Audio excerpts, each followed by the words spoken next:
اللهم أعني على ذكرك وشكرك وحسن عبادتك. اس دعا میں آپ غور کریں، ذکر، شکر، حسن، عبادت، یہ تمام الفاظ اردو میں بھی ہیں. آئیے اس دعا کو اردو اور انگلش میں لفظ بہ لفظ سمجھتے ہیں. اللہم، اے اللہ، آئینی، مدد کر میری.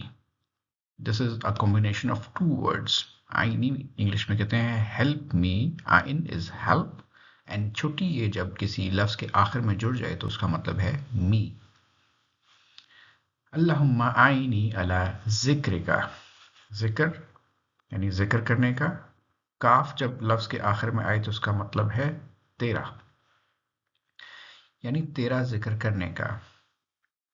وہ شکر کا، واو از اور، شکر مینز شکر کرنا، اور کاف جب آ گیا تو پھر ہم کہہ رہے ہیں تیرا، اور تیرا شکر کرنے کا. وہ حسن عبادتک، اور واہ اور حسن اچھی، عبادت از عبادت، کا از اگین تیری، اور تیری اچھی عبادت کرنے کا.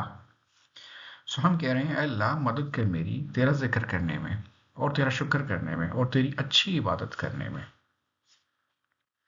لائک وائز یہاں دیکھتے ہیں جی، اللہم او اللہ، آئینی ہیلپ می، اللہ اپون، ذکر کا، یور از کا اینڈ ذکر از ریمبرنس، و شکر کا، و از اینڈ، شکر از gratitude اینڈ کا again is for your and your gratitude.